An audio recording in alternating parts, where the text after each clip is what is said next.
मुझे वो याद है इस कदर कि वो याद नहीं एक एहसास है। उसका चेहरा मेरे दिल में कैद, उसकी रूह मेरे हर सांस में है।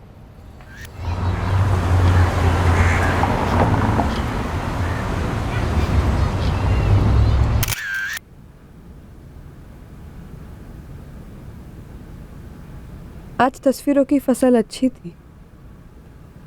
हर तस्वीर एक खूबसूरत राज है रिश्तों का। मासूम बच्चे और उनके खुश नसीब माँ बाप के बीच का रिश्ता।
सर, भाई बाहर से ताला लगा है पर अंदर कुछ घोटाला लग रहा है। सर, ये बदबू ना गैस लीक की है और ना ही किसी कूड़े कचरे की।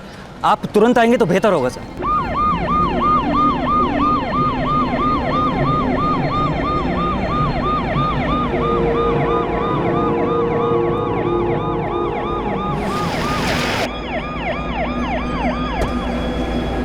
हमें फोन किसने किया था? मैंने सर, माई सेल्फ नितिन राजहंस।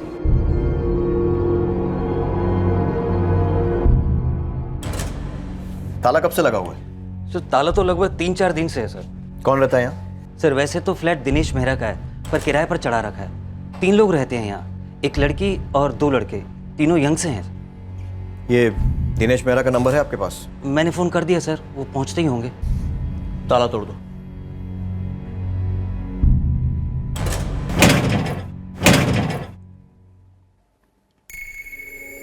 लड़की का नाम आपने सोफिया पराशर बताया। ये दोनों लड़के कौन हैं? सर, ये वाला जॉन है और ये करीम है। सर, इस कमरे में अलमारी में सभी चीज़ें लड़की की, कपड़े वपड़े सब, लेकिन बाहर के कमरे की अलमारी पूरी तरह खाली। लड़कों की एक भी चीज़ इस घर में नहीं है। ये दोनों लड़के फुल टाइम यहीं रहते थे? जी सर, पिछले 6 महीने से तो देखता आ रहा हूँ इन तीनों को। वैसे किसी से ज़्यादा बातचीत तो नहीं करते थे, हाय हेलो बस, वो भी आप करो तो। इन तीनों का नंबर है तुम्हारे पास? लड़की का फ़ोन कहीं घर में मिल नहीं रहा। सॉरी सर, मेरे पास तो नंबर नहीं है, पर मकान मालिक दिनेश मेहरा के पास ज़रूर होंगे। क्या हो गया?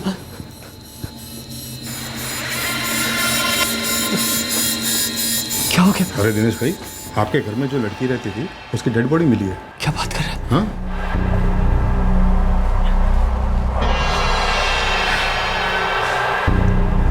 ये सब कैसे हो गया इंस्पेक्टर साहब? ये तो मैं आपसे पूछने वाला था।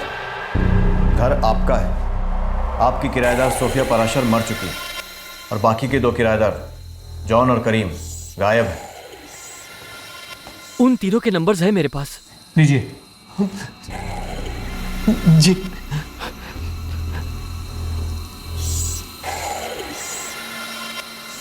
आपके द्वारा डायल किया हुआ नंबर अभी बंद है, कृपया। नहीं साहब जी, हमारे बीच कोई रिटर्न एग्रीमेंट तो था नहीं। असल में मुझे जल्दी थी अपने इस फ्लैट को किराए पर चढ़ाने की। ऐसे में मेरे एक दोस्त ने इस लड़की को रेकमेंड कर दिया।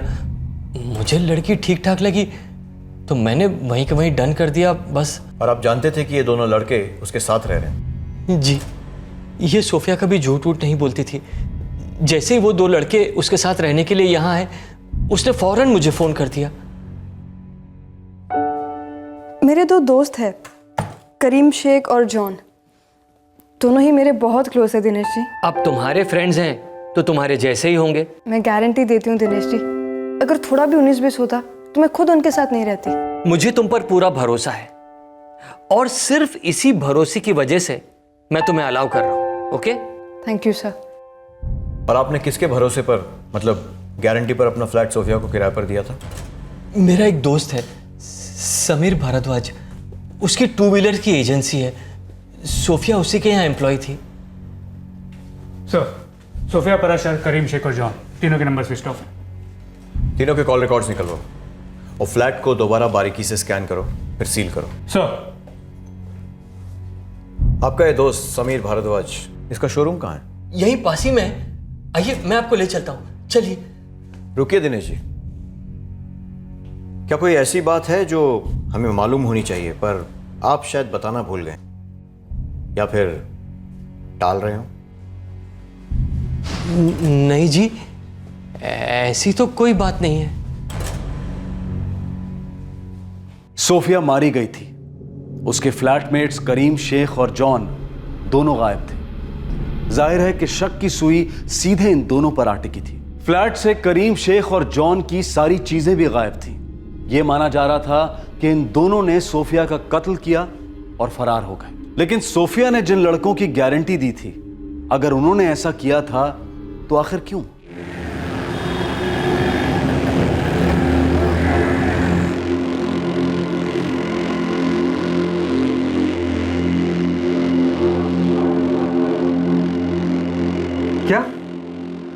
क्या बात कर रहे हो सर? जी हाँ, सोफिया पराशर का मर्डर हुआ है। ओह माय गॉड, मुझे यकीन ही नहीं हो रहा इंस्पेक्टर। करीब 3 दिन से उसके फ्लैट पर ताला लगा हुआ है। वैसे आखिरी बार काम पर कब आई थी? 30 जून को। मिस्टर समीर भारद्वाज, 3 दिन से आपकी एम्प्लॉय काम पर नहीं आई और आपने जानने की कोशिश भी नहीं की कि ऐसा क्यों है? सर 3 दिन की छुट्टी ली थी उसने। 4 जुलाई को फिर से ड्यूटी ज्वाइन करने वाली थी। 4 जुलाई, जो कि आज है। सोफिया 3 दिन की छुट्टी तो बहुत लंबी हो जाएगी। जी सर, पर एक्चुअली मैं अपने कुछ फ्रेंड्स के साथ आउट स्टेशन जाने का प्लान बना रही हूँ। ठीक है, लेकिन एक ऑनेस्ट बात बोलूं, तुम जैसी एम्प्लॉय अगर एक दिन भी नहीं आती तो इस शोरूम के काम पर असर पड़ता है। अब तुमने काम इतना बढ़िया किया है तो वैकेशन तो बनता है, तो जाओ एंजॉय करो। Thank you so much sir. इसीलिए सर 3 दिन तक कांटेक्ट करने का सवाल ही नहीं था। उसने कहा था अब आ जाएगी तो आ जाती, पर अब ये। सोफिया के 2 दोस्त करीम शेख और जॉन, जानते हैं उन्हें? नहीं सर, नहीं जानता। पर कोई सोफिया को क्यों मारेगा? इतनी होनहार लड़की थी वो, मेरी बेस्ट एम्प्लॉय थी। काफी अलग लड़की थी सर। उसे कुछ करना था। फोटोग्राफी का बहुत शौक था उसे और अच्छी फोटोग्राफर थी।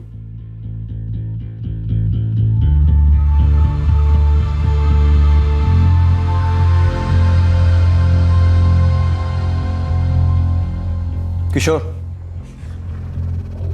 इन तीनों में से कोई तो है जिसे फोटोग्राफी का बहुत शौक था।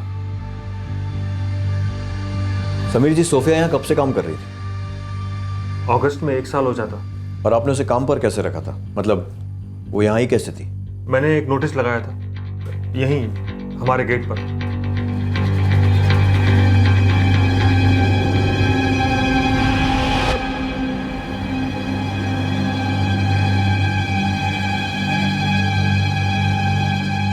वो खुद चलकर आई और वो तय करके आई थी कि ये नौकरी वो लेकर रहेगी। सर गजब का कॉन्फिडेंस था उसमें। सर मैं 18 ईयर्स और 3 मंथ्स की हूँ, 12th तक पढ़ी हूँ, ठीक ठाक इंग्लिश भी बोल लेती हूँ, कंप्यूटर savvy हूँ। ये जॉब पक्का कर लूँगी सर। तुम्हारा रेज्यूमे? वही तो बताया सर आपको, टाइप करके दूँ? I mean no work experience? No sir, actually ये मेरी पहली जॉब होगी। और फर्स्ट इंटरव्यू? हाँ सर, और मैं जानती हूँ आप मुझे जॉब पक्का देंगे। क्योंकि आप जानते हैं कि मैं उस जॉब को अपना 100% दूंगी। तो फिर कब से ज्वाइन कर सकती हो? अभी से सर, मैं तो तैयार हूँ, खाना वाना सब साथ में लेकर आई हूँ। तुम कहाँ रहती हो? सर जगह ढूंढ रही हूँ। मतलब तुम हो कहाँ से और घर पे कौन कौन है? बचपन से एक ऑर्फनेज में रहती आई हूँ। मैंने वहाँ कहा था उनसे कि जैसे मुझे जॉब लग जाएगी मैं वहाँ से निकल जाऊंगी, और अब जैसे आपने मुझे जॉब दे दी है तो सैलरी से किराया भी भर दूंगी। Life is set sir. ठीक है, तुम कल से ज्वाइन कर सकते हो। सर सोफिया बहुत स्मार्ट थी, सारा काम उसने बहुत जल्दी पिकअप कर लिया था। इतनी शिद्दत से काम करती थी, मैंने सालों में ऐसा हार्ड वर्किंग किसी को नहीं देखा। और दिल की साफ, जुबान की साफ, जी करता था उस लड़की के लिए कुछ करूं। इसीलिए जब दिनेश मेहरा ने कहा कि उसे अपना फ्लैट किराए पर चढ़ाना है, तो मैंने कहा दिनेश इस लड़की को दे और पैसे की झिझक ना कर। अनाथ आश्रम में पली बड़ी थी। इस ऑर्फनेज का नाम बता सकते हैं? हाँ सर, उसने नाम बताया तो था, कोई Prabhu Kripa home for children.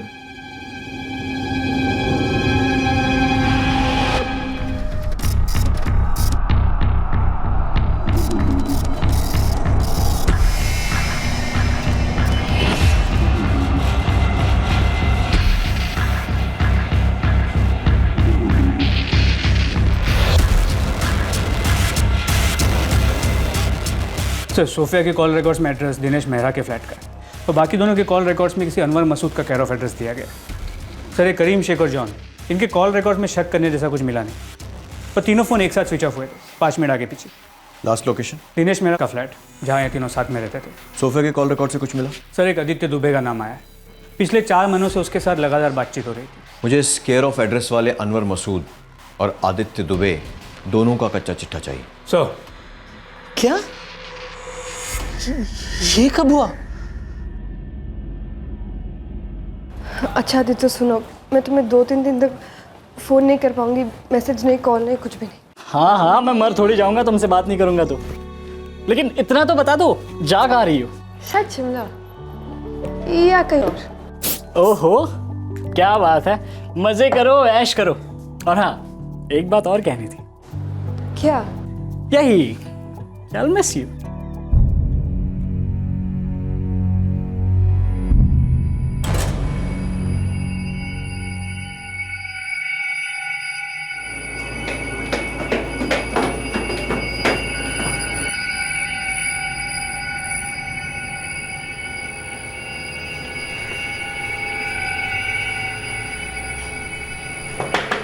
Anwar Masood,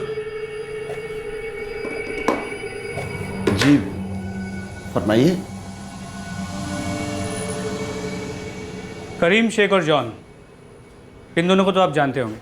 जी हाँ जानता हूँ, और बहुत अच्छी तरह से जानता हूँ। वैसे माजरा क्या है साहब? जॉन और करीम दोनों बेस्ट फ्रेंड्स थे सोफिया के। उसने मिलवाया था उन दोनों से मुझे। सो आदित्य, ये है जॉन और ये है करीम। हम लोग मिल आज रहे, लेकिन सोफिया ने बहुत कुछ बताया तुम दोनों के बारे में मुझे। आदित्य एक्चुअली हम एक ही जगह में और एक ही साथ पले बड़े। वो दोनों लड़के बड़े नेक हैं साहब। ये आपके नेक लड़के इस वक्त कहाँ नेकी कर रहे हैं? ये मैं कैसे बता सकता हूँ? 6 महीनों से तो मैं उनसे मिला तक नहीं। वो दोनों आपके साथ यहीं रहते थे ना? जी हाँ यहीं रहते थे। दरअसल मेरा धंधा हल्का मंदा चल रहा था, तो सोचा खाली कमरे से कुछ पैसे कमा लूँ। कौन सा ब्रोकर लाया था उन्हें? आज के ज़माने में सबसे बड़ा ब्रोकर इंटरनेट है। मेरे बेटे के एक दोस्त ने कहा कि अंकल ब्रोकर का झंझट ही नहीं है, सब कुछ फेस टू फेस हो जाएगा, इसलिए डाल दिया इंटरनेट पर। और दूसरे दिन ये दोनों लड़के दरवाजे पर थे। वालेकुम अस्सलाम। बैठो बेटा, बैठो बैठो। करीम शेख और जॉन। ये जॉन क्या बेटे? दरअसल मेरा नाम असलम खान है, जॉन बस पुकारने वाला नाम है। अच्छा अच्छा अच्छा, तो आप करीम शेख साहब और आप असलम खान साहब। बेटा आपके वालिदैन क्या करते हैं? आप लोग हो कहाँ के? दोनों यतीम खाने में पले बड़े थे साहब, पर उनकी तहजीब देखते आप लगता किसी पढ़े लिखे खानदान से ताल्लुक़ रखते। निहायत ही शरीफ। करते क्या थे दोनों? सर्विस करते थे सर। कैसी सर्विस? कहाँ पर? ये तो मैंने कभी पूछा नहीं साहब। किराया वक्त पर दे देते थे, कोई बुरी आदतें नहीं थी और ना ही शोर शराबा। फिर 6 महीने पहले छोड़कर चले गए। क्या कहा था आपसे? यही कि किसी दोस्त के साथ रहेंगे उसके फ्लैट पर। फिर 6 महीनों से ना ही उनसे मुलाकात हुई और ना ही कभी फोन पे बातचीत। कोई जरूरत ही नहीं थी। क्या ये वही अनाथ आश्रम है जहाँ सोफिया पली बड़ी थी? जी सर, सोफिया ने यही कहा था मुझसे। तुम्हें पता है आदित्य, ये जॉन दरअसल जॉन नहीं है, इसका असली नाम असलम खान है। और इसका नाम जॉन इसीलिए क्योंकि मैंने इसे नाम दिया है। और ये सोफिया है, और ये सोफिया इसलिए है क्योंकि मैंने इसका नाम सोफिया रखा है। तुम तीनों, ऐसा लगता है कि तुम तीनों एक ही फैमिली के हो। वो तीनों बचपन से एक साथ रहे थे। तो अगर ये असलम खान जॉन था तो सोफिया क्या थी? उसका असली नाम? आरती। तो तीनों साथ में पले बड़े थे, काफी क्लोज भी थे। और तुम भी क्लोज थे आरती के? जी सर। कहाँ मिले? मैं बाइक खरीदने उसके शोरूम गया था sir.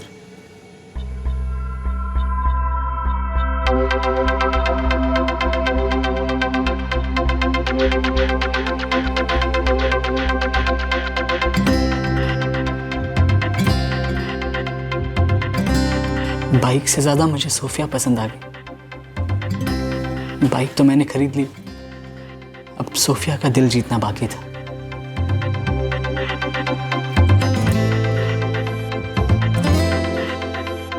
Okay ma'am, I am in love with this bike. मैं यही बाइक खरीदूंगा। Congratulations sir. मेरा नाम है आदित्य दुबे। और आप? सोफिया। आइए सर, हैव अ सीट। और मैं पेमेंट कैश में करूंगा। Sure sir. और हाँ, मैं बाइक भी आज ही ले जाऊंगा। Sure sir. अच्छा, आप मेरे साथ बाइक राइड पर चलोगी? उसके बाद एक कॉफ़ी। सॉरी सर, एक्चुअली आप यहाँ पर कस्टमर है और मैं यहाँ काम करती हूँ। एक्चुअली मैं ओके, नो प्रॉब्लम। पर मैं बाइक तो खरीद सकता हूँ ना? Sure sir. फिर मैं कोई ना कोई बहाना बनाकर उसके शोरूम जाते रहता, उससे मिलने के लिए। फाइनली दोस्ती हुई। सर, दोस्ती मेरे लिए एक सीढ़ी थी उसके दिल तक पहुंचने की। सोफिया, तुम्हें पहली बार देखते ही मुझे तुमसे प्यार हो गया था। आज कह रहा हूं,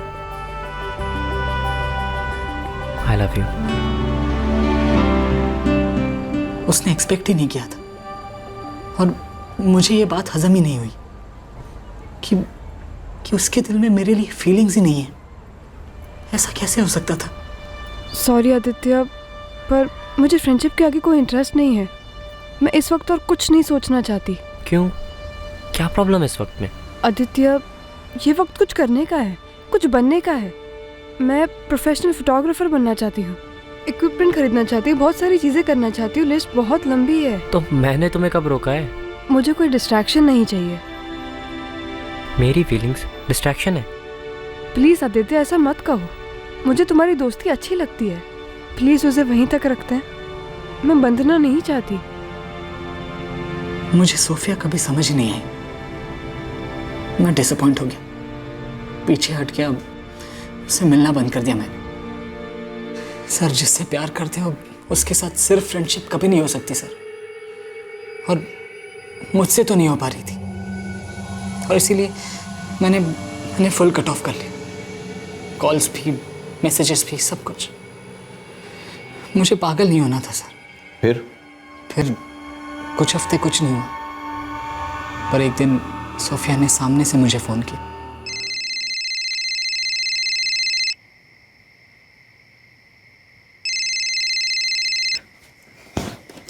देखो सोफिया, अब तुम्हारी बारी है समझने की। ओके, मुझे तुमसे कोई बात नहीं करनी, कोई कांटेक्ट नहीं रखना, सिंपल।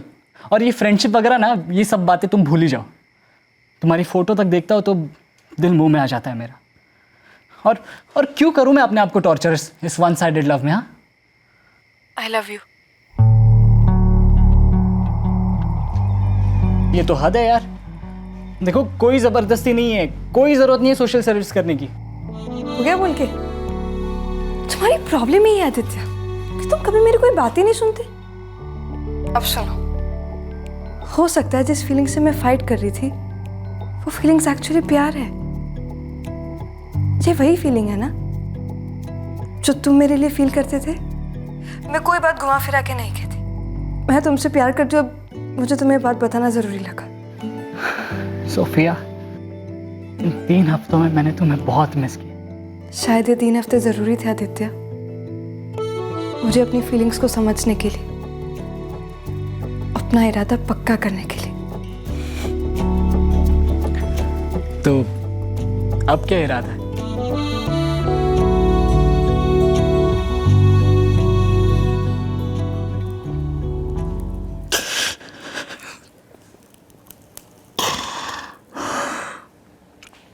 असलम खान उर्फ जॉन या करीम शेख सोफिया को क्यों मारते? क्या उन्हें तुम्हारे और सोफिया के रिश्ते से कोई प्रॉब्लम थी? मुझे नहीं पता सर। सोफिया ने कभी कुछ नहीं कहा, बस वो उनसे बहुत करीब थी।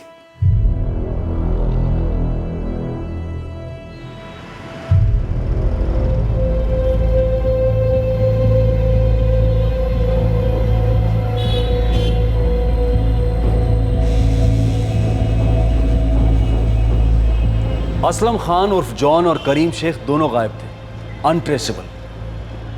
इन 2 लड़कों के लिए पूरे दिल्ली शहर में सर्च ऑपरेशन लॉन्च किया गया, लेकिन पुलिस इन 2 युवकों तक पहुंच ही नहीं पा रही थी। वो आरती पराशर उर्फ सोफिया के कत्ल में प्राइम सस्पेक्ट्स थे, लेकिन फिर भी उनके बारे में खबर का एक तिनका भी सामने नहीं आ रहा था। कहां छुपकर बैठे थे ये दोनों? आखिरकार पुलिस उस यतीम खाने पहुंची और उनके अतीत के गिरेबान में हाथ डालकर उनके वर्तमान का कोई सुराग खंगालने लगी।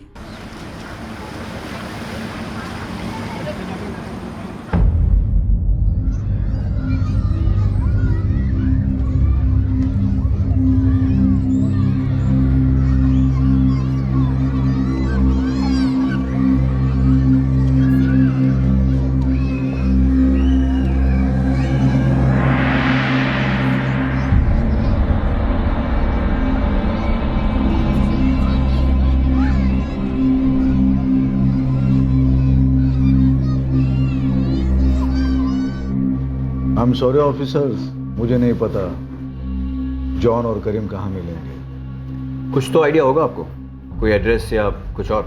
वैसे जॉन, सोफिया और करीम के फैमिलीज के एड्रेसेस है हमारे ऑफिस के फाइल में। क्या?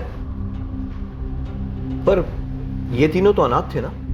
लोगों के दिलों में ऑर्फनेजेस के बारे में कुछ गलत फहमियाँ हैं। जॉन और करीम को यहाँ गेट पर कोई छोड़ कर नहीं गया था, उन्हें यहाँ पर लाया गया था। करीम को उसका बड़ा भाई आतिफ शेख यहाँ लेके आया था और असलम खान उर्फ जॉन उसे उसका पिता फारूक हबीब खान यहाँ पर लेके आया था। और सोफिया जो कभी आरती हुआ करती थी, इन दोनों के आने के कुछ ही महीनों बाद वो यहाँ पर लाई गई थी। उसे उसकी मदर यहाँ पर लेकर आई थी, सीमा पराशर। मम्मी तुम आओगी ना? हाँ बेटा। नानी भी आएगी ना? नानी भी आएगी। पापा पापा आएंगे?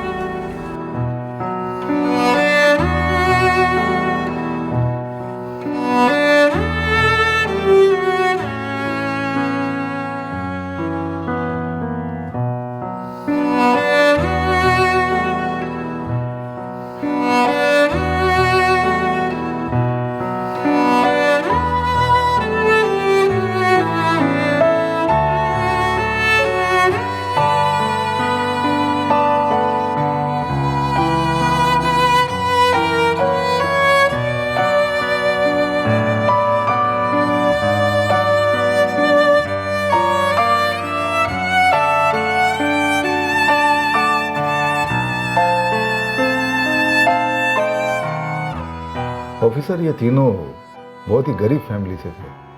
तीनों इतने चिपक के रहते थे कि जैसे एक ही फैमिली से हो।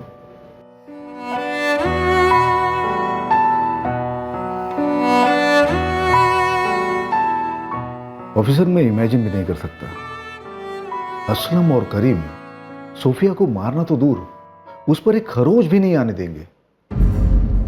बहुत ज्यादा प्यार था इन तीनों में। आपको पता होगा असलम को जॉन का नाम किसने दिया?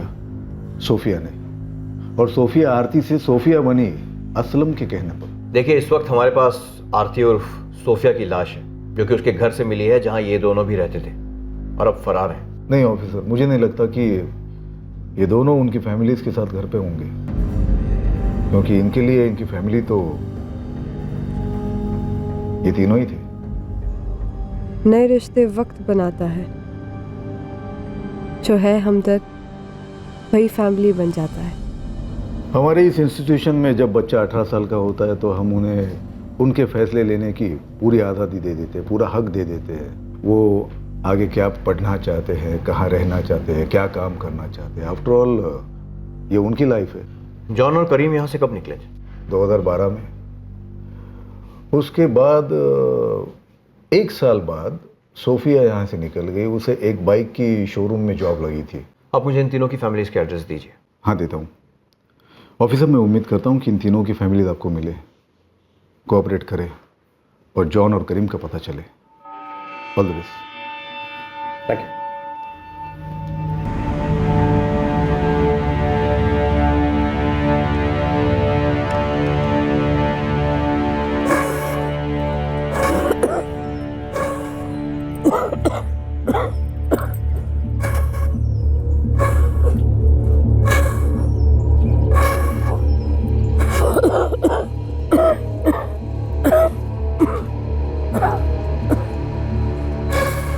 उषा पाराशर,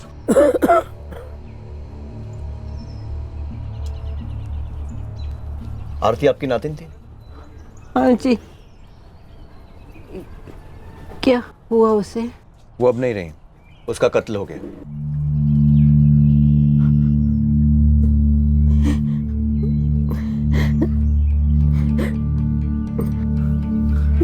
कब, कहाँ?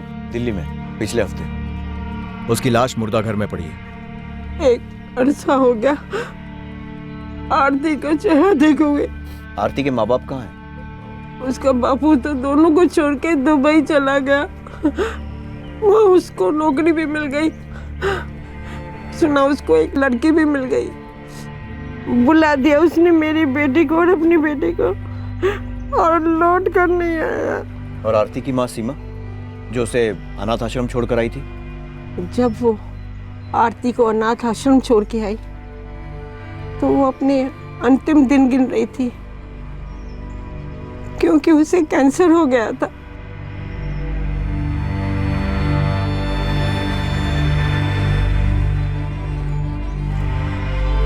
सीमा के बापू को लकवा मार गया था। उन्होंने खाट पकड़ ली थी और मेरी बुढ़ी हड्डियां भी जवाब दे चुकी थी। हमसे छोटी सी बच्ची आरती संभाली नहीं जाती थी, इसीलिए सीमा उसे अनाथ आश्रम छोड़ के आई थी।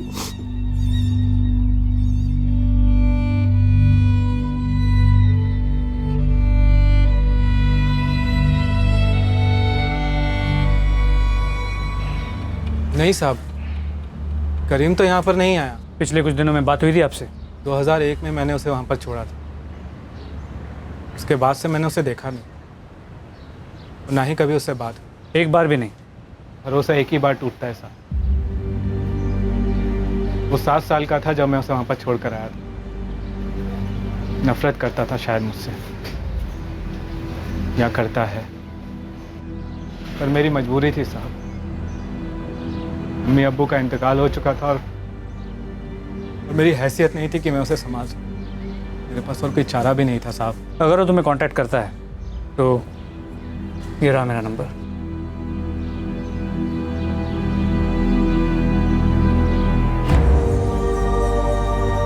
सीने पे पत्थर रखकर छोड़ाया था उसे।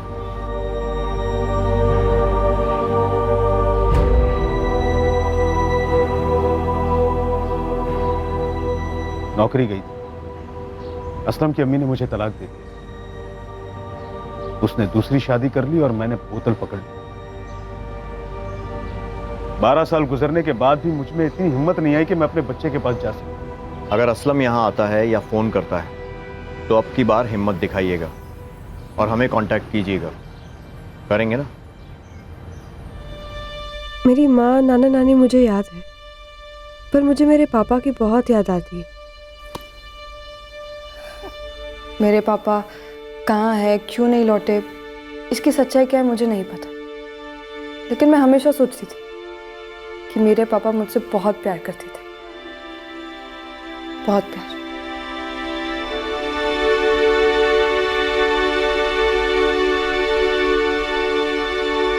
वहाँ ऑर्फनेज में बहुत तकलीफ होती थी ना?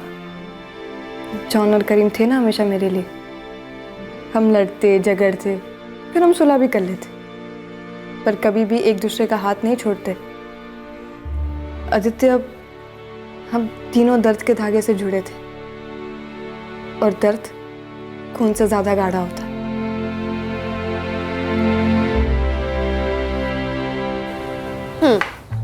तो जैसा मैं कह रही थी, मुझे मेरी माँ छोड़ दी और इस असलम उर्फ जॉन को उसके अब्बू छोड़ गए थे। और ये करीम, तुम्हें पता है ये हम में से सबसे ज्यादा लकी है, क्योंकि इसे अपना भाई छोड़ गया था।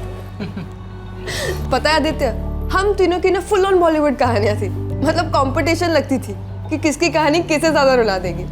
लेकिन फिर हमने सोचा कि नो रोना नो धोना, जो है सो है, उसे एक्सेप्ट करो और आगे बढ़ो।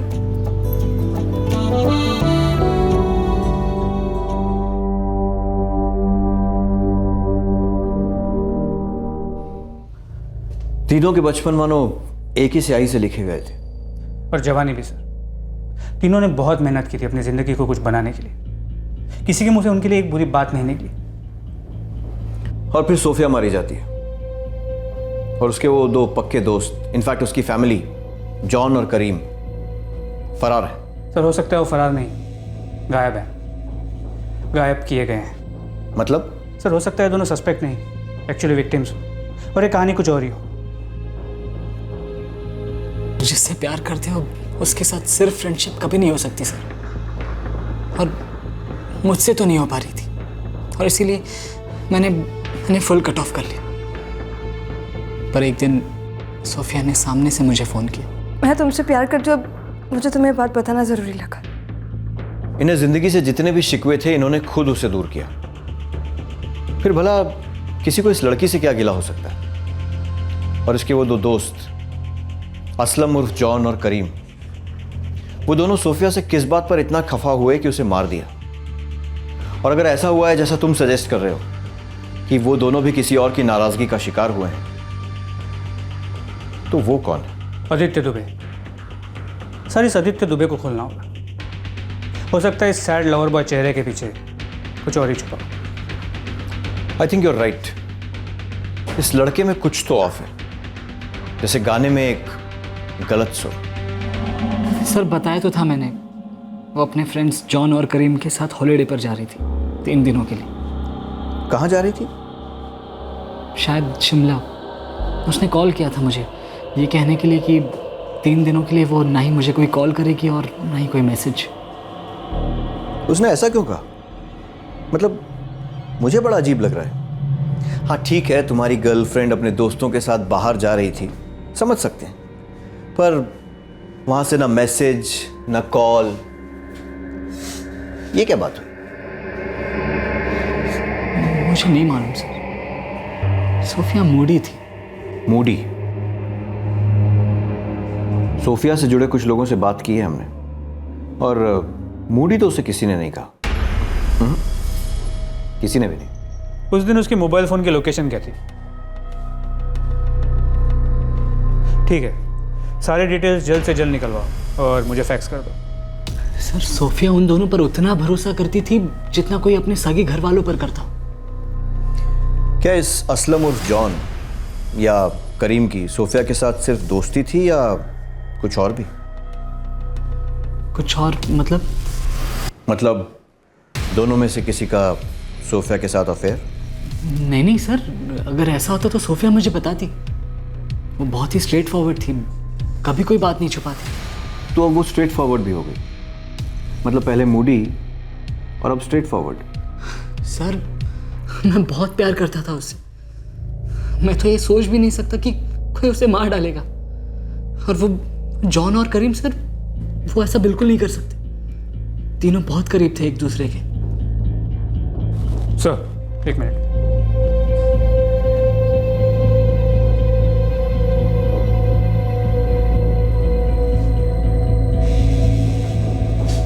सर 1 जुलाई को जब सोफिया का मर्डर हुआ, इस अदिति दुबे की फ़ोन की लोकेशन उसके घर पर ही थी। और उन 3 दिनों में सोफिया के नंबर से ना उसे कोई फ़ोन आया, ना उसने कोई फ़ोन किया। मतलब हम घूम फिर कर वापस वहीं आ पहुंचे। हमारे पास 2 सस्पेक्ट्स हैं, जॉन और करीम, जो कि हमें नहीं पता कि फरार हो गए हैं या गायब किए गए। किशोर, सिचुएशन एनकरेजिंग नहीं है। पुलिस को सोफिया के कत्ल का कोई दूसरा एंगल पकड़ में नहीं आ रहा था, लेकिन जॉन और करीम का भी कुछ पता नहीं चल रहा था। यह केस एक अंधी गली में आ फंसा था और एक ब्रेक थ्रू मिलना बेहद जरूरी था। और फिर जैसे कई पेचीदा केसेस में होता आया है, सोफिया मर्डर केस में भी आखिरकार अंधी गली रोशन हुई। अब दिल्ली दूर नहीं थी।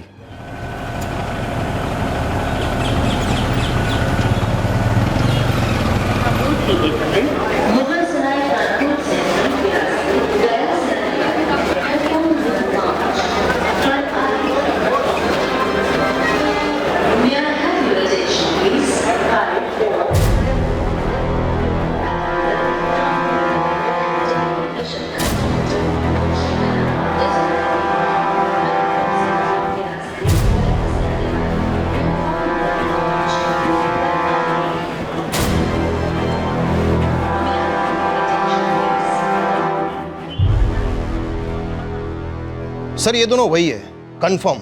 ध्यान रखने के लिए एक आदमी छोड़ दिया उनके पीछे। लग रहा है शहर छोड़ के भागने की फिराक में दोनों। ठीक है सर, वो दोनों अब तक वही हैं। गुड, अब एक्शन का टाइम आ गया है।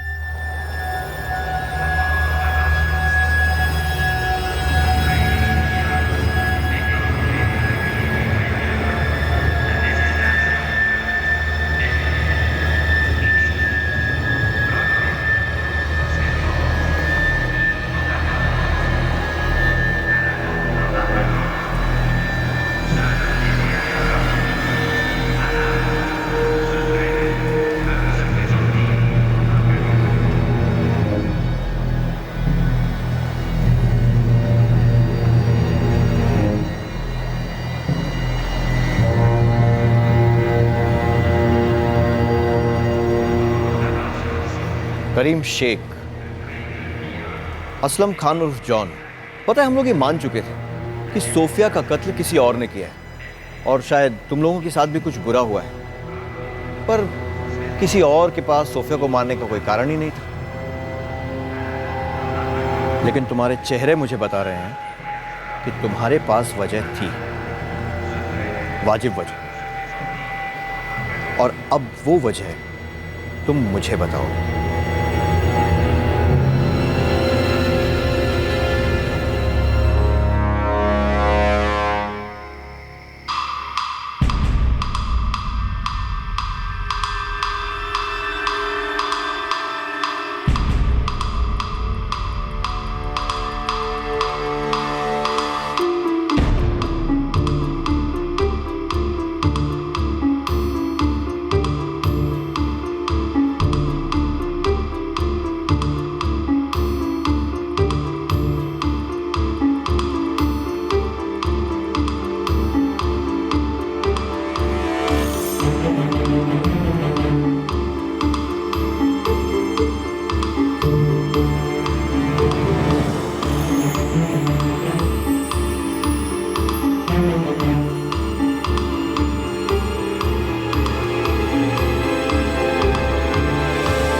क्या हुआ करीम? चल जल्दी चल। मुझे थोड़ा वक्त चाहिए जॉन। किस लिए? बस चाहिए।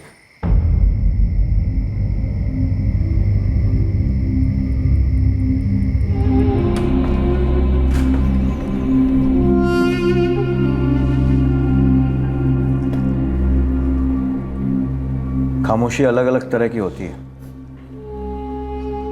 एक खामोशी होती है डर वाली, एक खामोशी होती है पछतावे की, एक होती है अकड़ वाली जिसे हम यूं तोड़ सकते हैं। तुम्हारी कौन सी है? जितनी अच्छी फोटोग्राफी करती थी उतना अच्छा लिखती भी थी सोफिया। डायरी पढ़ी है मैंने उसकी। क्यों मारा उसे?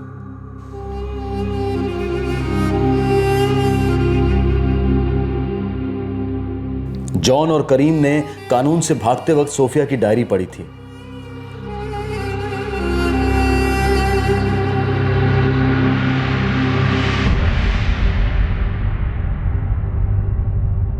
अपने ही घर में छुपके से घुसना, उसका अपना अलग ही मजा है। किसी अपने का तुमसे शिकवा होना तकदीर का दिया हुआ तोहफा है।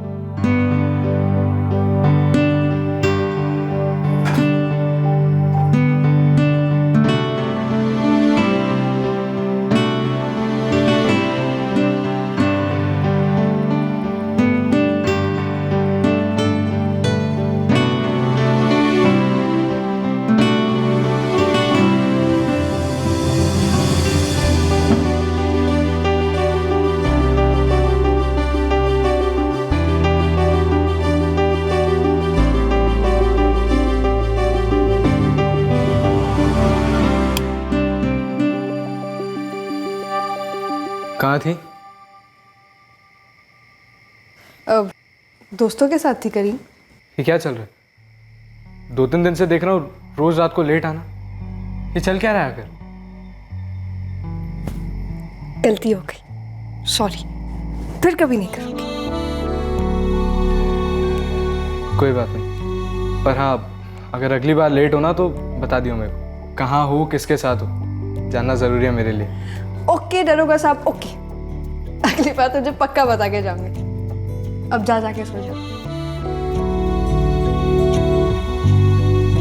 अपनों की डांट से कभी रुस्वा नहीं होती। फिक्र करने वाले सिर्फ नसीब वालों को ही मिलते हैं। अब मेरे हाथों के हैं 2-2 हाथ।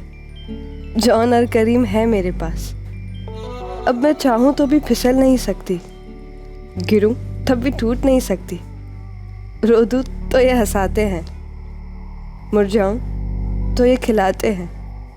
एक घर का एहसास दिलाते हैं जो हम तीनों ने सपनों में देखा था।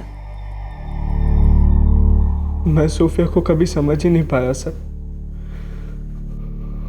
उसके जज्बात को कभी महसूस ही नहीं कर पाया।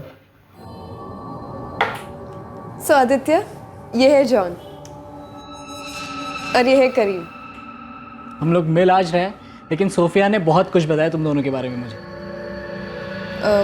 आदित्य मेरा बहुत अच्छा दोस्त है।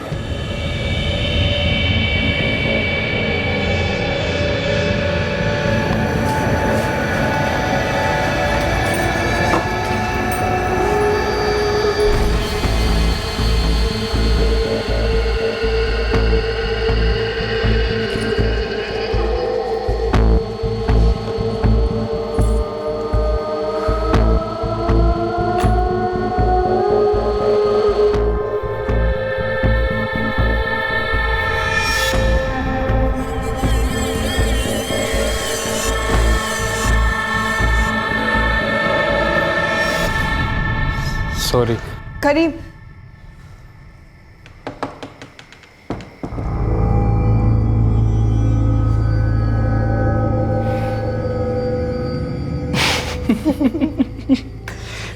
तुम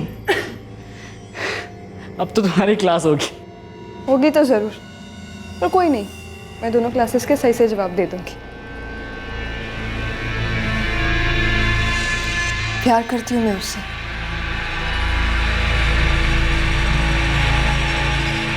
सोफिया कहीं ऐसा तो नहीं आदित्य मजे मार रहा है, टाइम पास कर रहा है तेरे साथ? नहीं जॉन, वो वाकई में बहुत सीरियस है मेरे साथ। काफ़ी अरसे से मैं उसको जानती हूँ। और ये फैसला मैंने सोच समझ कर ही किया है। तुम दोनों यकीन मानो मेरा, हम दोनों बहुत सीरियस हैं।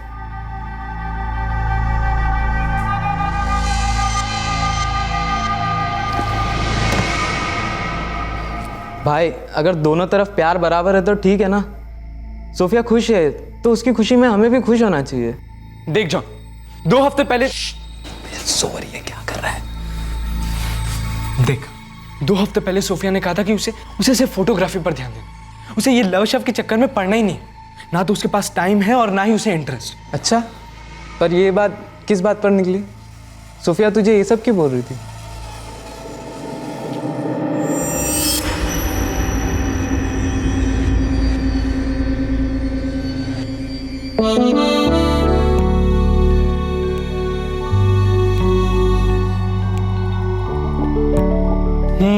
चाय। कैसा है ये सब? बहुत खूबसूरत है। और ये सारे कैसे? ये भी बहुत अच्छे हैं। बस 2 महीने की सैलरी आ जाने दे, फिर मैं लेटेस्ट DSLR खरीदूंगी और फिर तो देखियो बेटा मैं कैसे कैसे फ्रेम सेट करती हूँ। वैसे ये भी काफी अच्छे हैं। हाँ, मुझे ना प्रोफेशनल फोटोग्राफर बनना है। तुझे क्या लगता है मैं प्रोफेशनल फोटोग्राफर बन पाऊंगी? एकदम टॉप की। हुनर तो है, बाकी किस्मत। किस्मत किस्मत मिस्मत कुछ नहीं होता करीम, हम अपनी तकदीर खुद लिखते हैं। क्या मैं तुम्हें अपनी तकदीर में लिख सकता हूँ? क्या? पगली, प्रपोज कर रहा हूँ। कमाल है, प्रपोज तू कर रहा है और पगली मुझे बोल रहा है। देख यार करीम, ये लव शब्द ना अपने आप में एक पागलपन है। नहीं मेरे पास वक्त है इन चीज़ों के लिए और ना ही इंटरेस्ट। मुझे बस अपनी फोटोग्राफी पे फोकस करना है। जैसे अर्जुन को मछली की आंख दिखती थी ना, बस बिल्कुल वैसे ही। और सिर्फ 2 हफ्ते में मछली की आंख से आंख हट गई और उस आदित्य दुबे की आंख से लड़ बैठी, है ना? भाई क्या बोल रहा है, मुझे कुछ समझ में नहीं आ रहा है। पर मुझे सब कुछ समझ आ रहा है, सब कुछ। भाई मेरे, इतना दिल पे मत ले। उसकी लाइफ है, उसके फैसले। और ये तो तू भी मानता है ना कि वो हम दोनों से कहीं ज्यादा मंजी हुई है। मंजे हुए लोग झूठ नहीं बोलते जो, और खासकर उन लोगों से जो उन पर जान छिड़कते।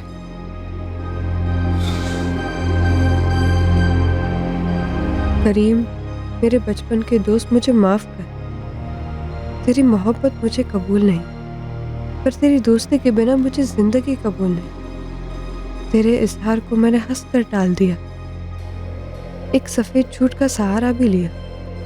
पर करीम, मैं तुझे दुखाना नहीं चाहती और ना ही आदित्य को छुपाना चाहती हूँ। सही वक्त का कर रही हूँ इंतजार। कब तुम दोनों को बता दूं कि आदित्य है मेरा प्यार।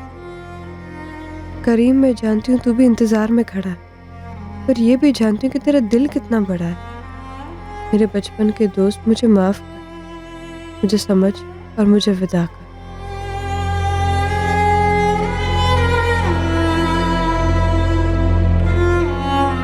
क्या समझता मैं, कैसे विदा करता उसे, कहां से लाता है इतना बड़ा दिल। मैं उसे कभी समझ ही नहीं पाया सर। जितना सोफिया मेरे लिए मायने रखती थी उतना ही करीम भी रखता था। हम तीनों मानो एक ही नस में बंधे हुए थे, और करीम की दुखती रग मुझसे बर्दाश्त नहीं हो रही थी। वो मुझसे दूर जा रही थी, जा चुकी थी, और मैं ये कबूल नहीं कर पा रहा था।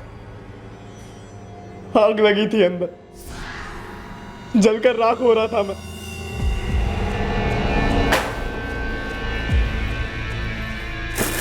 ओए, क्या बात है? बचपना छोड़ यार करीम, बता ना क्या बात है। क्या बता? जो तुझे बताया तुझे समझ आया नहीं? 12 साल से तेरे साथ एक साई की तरह आ रहा हूं। तुझे बचाता आया हूं, तेरा ख्याल रखता है। मैंने कभी इस बात से मना किया है करीम? ठीक, मैं ज्यादा बोलती नहीं, लेकिन इसका मतलब ये नहीं कि मैं अंधी हूं। अंधी है तू। इतने सालों में तुझे कभी मेरा प्यार नहीं दिखा, और अब उस आदित्य की दौलत ने तुझे अंधा कर दिया। आदित्य को बीच में मत ला यार प्लीज। क्यों नहीं लाऊं? अरे वो है हमारे बीच में, वो हमारे बीच में हड्डी बना हुआ है। सोफिया उसे निकाल दे। देख देख, तेरी तकदीर ना मुझसे जुड़ी। मैं तेरे लिए हूं और हमेशा रहूंगा। करीम, करीम देख यार, मैं तेरे लिए अपनी जान दे सकती हूँ, लेकिन मैं तुझे अपनी जान नहीं कह सकती। यार मैं तुझसे बहुत करती हूँ, लेकिन सिर्फ एक दोस्त की तरह, और मोहब्बत सिर्फ आदित्य से करती हूँ। प्लीज यार इस बात की कदर कर, मैं आदित्य को कभी नहीं छोड़ूंगी।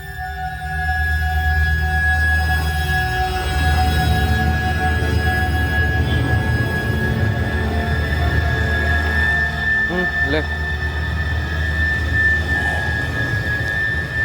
भाई, इतनी साफ बात होने के बाद अब और रह क्या गया? छोड़ना यार, जाने दे। सोफिया की अपनी लाइफ है यार, मेरी तो कोई लाइफ ही नहीं है ना। तू ना अंधा हो गया है, तुझे दिखता ही नहीं कि सोफिया तुझसे नहीं आदित्य से प्यार करती है। साले तू अंधा हो गया और वो सोफिया उस आदित्य की दौलत के आगे अंधी हो गई है।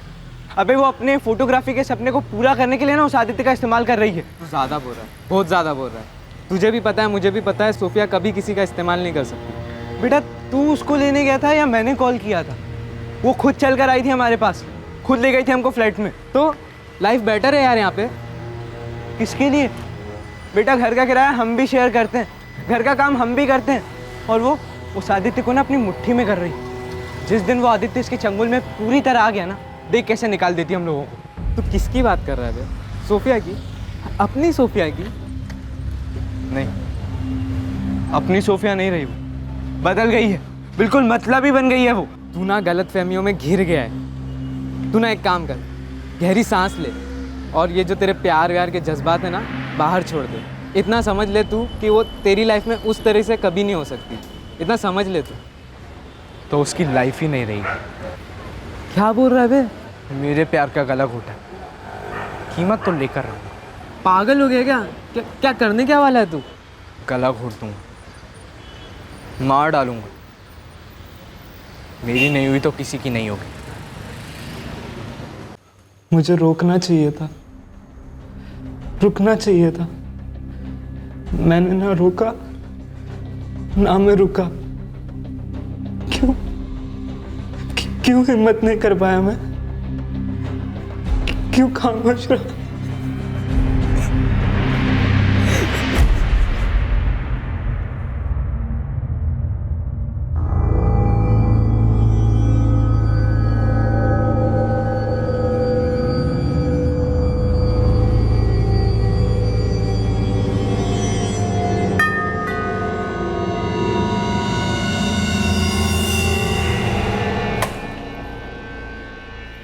तुम दोनों अभी भी फोन लगा रही थी, ना कोई मैसेज ना कॉल। कितनी परेशान हो रही थी। ये बिल्कुल नॉट डन है। तुम लोग को पता है, मैं सुबह से बैग पैक करके बैठी हूँ गधों की तरह। 3 दिन की छुट्टी ली थी मैंने, ये सोचकर कि हम सारे शिमला जाएंगे, मैं बहुत सारे पिक्चर्स क्लिक करूंगी, हम बहुत ऐश करेंगे। लेकिन अब दोपहर हो गई है। अगर सुबह निकलते ना तो इस वक्त लंच कर रहे होते, राजमा चावल खा रहे होते।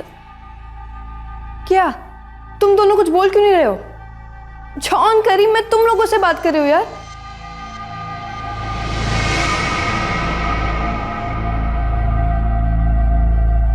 लास्ट टाइम पूछो सोफिया, उस आदित्य को छोड़कर मुझसे शादी करेगी? हद है यार, मतलब मैंने तुझे पहले भी बोला था ना कि तू ना के सिवा कुछ नहीं सुनेगा। मैं तुझे आखिरी बार बोल रही हूँ, मैं और आदित्य प्यार करते एक दूसरे से, और एक दिन हम शादी भी ज़रूर करेंगे। तुझे अगर ये बात कबूल करने में इतनी प्रॉब्लम हो रही है, दर्द हो रहा है ना, तो एक काम करते हैं, हम अलग हो जाते हैं। दोस्ती का गला घोटने से अच्छा है ना कि हम दोस्ती से दूर रहें। यार वक्त देते एक दूसरे को। हाँ यही सही होगा, क्योंकि तू तो समझने से रहा। या तो मैं कोई फ्लैट देख लेती हूँ या तू कोई फ्लैट देख ले, पर इतना तो पक्का है कि हमें अलग होना ही होगा।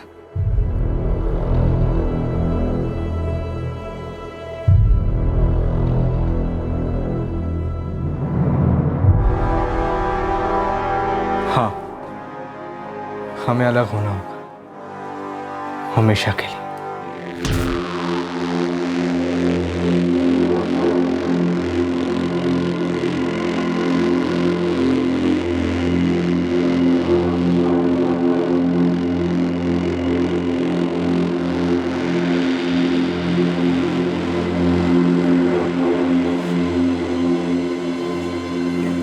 तुमने अपनी बचपन की दोस्त का इतनी बेरहमी से कत्ल कर दिया और तुम देखते रह गए। कत्ल के बाद तुम दोबारा सोफिया के पास गए थे, उसकी लाश के पास। क्यों गए थे करीम? इतनी घिनौनी हरकत, इतनी विकृत, इतनी भयंकर। उसकी रूह मेरे हर सांस में है। खाली झूले से डरती थी, पर उन झोंकों से नहीं, क्योंकि वो धक्का मेरे पापा देते थे, जो मेरे लिए उन हवाओं को भी रोकते थे। वो वहीं थे, मेरा साया बनकर, मेरे आगे भी मेरे पीछे भी। मैं बिन झूले की भी झूलती उस साये की बाहों में। तुम लौटे क्यों नहीं बाबा? मैंने पुकारा कई बार। क्या जमाना सच कहता था कि तुम्हें नहीं था प्यार? एक याद बन गया था आपका हाथ, पर वक्त ने दिया है मेरा साथ। अब मेरे हाथों के हैं दो दो हाथ। जॉन और करीम है मेरे पास। अब मैं चाहूं तो भी फिसल नहीं सकती, गिरूं तब भी टूट नहीं सकती। रो दूं तो ये हंसाते हैं, मुरझाऊं तो ये खिलाते हैं। एक घर का एहसास दिलाते हैं, जो हम तीनों ने सपनों में देखा था।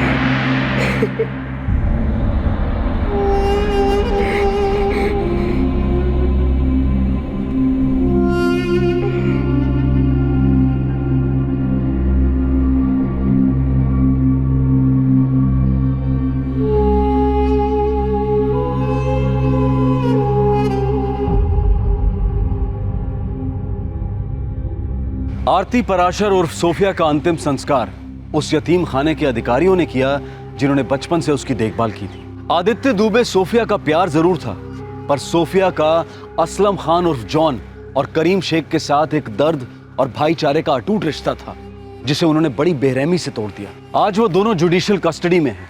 उन पर आईपीसी की धारा 302 और 201 के तहत कत्ल और सबूत मिटाने के चार्जेस लगाए गए हैं, और करीम पर आईपीसी की धारा 376 के तहत रेप के चार्जेस भी लगे हैं। वफादारियों के बीच पिसा जॉन आज पछता रहा है कि वो अपने करीबी दोस्त करीम को सही राह दिखाकर रोक नहीं पाया अपनी दूसरी करीबी दोस्त सोफिया का कत्ल करने से।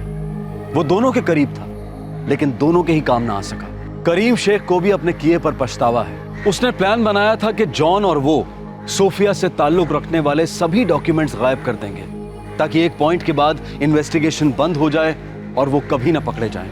इस फिराक में उन्होंने सोफिया की डायरी भी चुराई थी, और उस डायरी को पढ़कर ये दोनों युवक चूर चूर हो गए। लेकिन पछतावा सिर्फ तब काम आता है जब शिकवा दूर करने की गुंजाइश हो। जॉन और करीम के केस में अब काफी देर हो चुकी है। करीम का बेबुनियाद शिकवा और जॉन की डरी दबी चुप्पी ने सोफिया की जिंदगी को बेवक्त छीन लिया। जो मेहनत और उम्मीद की मिसाल थी, जिन हाथों को उसने अपना सहारा समझा, उन्हीं हाथों ने उसका गला घोंट दिया। इस तरह के और भी एपिसोड देखने के लिए हमारे चैनल को सब्सक्राइब करें और बेल आइकन दबाना ना भूलें।